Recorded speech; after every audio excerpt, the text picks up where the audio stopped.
नमस्कार दोस्तों सपा सांसद जियाउर रहमान बर्क की मुश्किलें लगातार बढ़ती जा रही हैं। सुबह ही उनके घर पर भारी पुलिस फोर्स भेज दी गई। उसके बाद उनके खिलाफ एफआईआर की गई और कुछ देर बाद उनके घर का बिजली कनेक्शन काट दिया गया। ऐसा क्यों कर रही है भाजपा सरकार? भाजपा सरकार संभल के अंदर लगातार सिर्फ बर्क को ही टारगेट क्यों कर रही है? इस बारे में आपको पूरी जानकारी देंगे। वीडियो को लास्ट तक जरूर देखिएगा और चैनल को सब्सक्राइब भी कर लीजिएगा।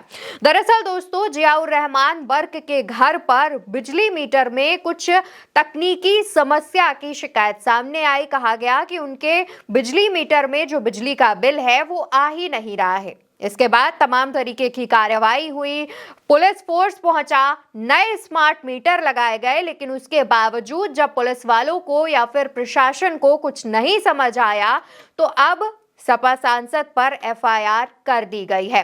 दोस्तों, यहाँ पर एक बड़ा सवाल ये है कि आखिर जब कोई व्यक्ति सांसद है, देश में एक बड़े पद पर बैठा हुआ है, उसको बिजली चोरी करके क्या मिलेगा? खैर, ये तो एक बात हो गई। दूसरा बड़ा सवाल ये है कि आखिर बिजली चोरी इतने दिन बाद ही क्यों पता चली?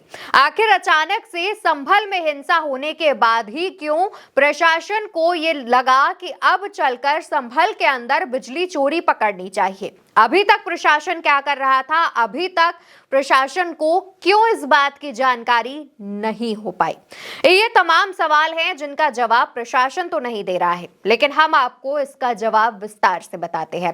दरअसल दोस्तों, संभल के अंदर जब मंदिर मस्जिद विवाद को लेकर के हिंसा हुई, उसके बाद सपा सांसद जियाउर रहमान बर्क को पुलिस प्रशासन ने आरोपी बनाया, जिस पर अखिलेश यादव ने भी कहा कि जब यह हिंसा हुई थी तब सपा सांसद संभल में थे ही नहीं।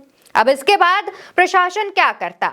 इसलिए तमाम तरीके के जो पैतरे हैं वो सपा सांसद के खिलाफ अपनाए जा रहे हैं। ये कह लीजिए कि विपक्षी पार्टियों पर गुस्सा सत्ता पक्ष निकाल रहा है इनडायरेक्टली, क्योंकि डायरेक्टली निकालेंगे तो फिर जनता के गुस्से का सामना करना पड़ेगा। इसलिए तमाम जो नैरेटिव हैं वो सेट किए जा रहे हैं। इस मामले में सपा सांसद जियाउर रहमान बर्क के पिता का भी एक बयान सामने आता है, जिसमें वो कहते हैं कि ये सब सीएम योगी के इशारे पर अधिकारी कर रहे हैं। ये रामपुर में आजम खान पर हुई कार्रवाई जैसा एजेंडा है। यहाँ पर बर्क के पिता ने यह साफ कर दिया कि जैसे रामपुर के अंदर आजम खान पर कार्रवाई के लिए एक एजेंडा सेट किया गया था, ठीक उसी तरीके से अब संभल के अंदर बर्क के खिलाफ ये एजेंडा सेट किया जा रहा है। इसके बाद दोस्तों, अखिलेश यादव का भी बयान सामने आता है। अखिलेश यादव इस कार्रवाई पर तंज कसते हुए कहते हैं कि बीजेपी वाले बिजली चोर, सीएम योगी उनकी जांच करे। लगातार सपा सांसद जियाउर रहमान बर्क पर हो रही कार्रवाई का लोग विरोध कर रहे हैं, लेकिन उसके बावजूद एक के बाद एक नैरेटिव बीजेपी वाले गढ़ रहे हैं। लगातार योगी सरकार की जो पुलिस है वो बर्क को परेशान करने में तुली हुई है।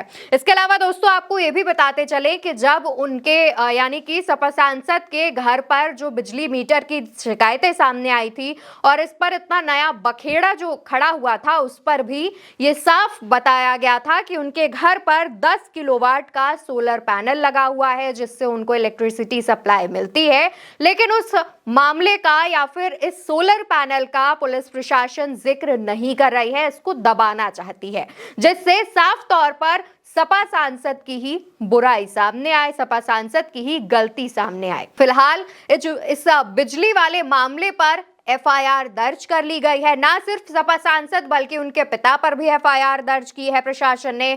उनके घर का बिजली कनेक्शन भी काट दिया गया है। एक के बाद एक पैतरे तैयार है। योगी की पुलिस लगातार सपा सांसद को परेशान कर रही है। इसके खिलाफ अखिलेश यादव भी आवाज उठा रहे हैं, लेकिन देखना होगा कि आखिर कब तक ये प्रशासन सपा सांसद को परेशान करेगा। फिलहाल के लिए इस वीडियो पर आपकी जो भी राय हो वो कमेंट सेक्शन में जरूर बताइएगा।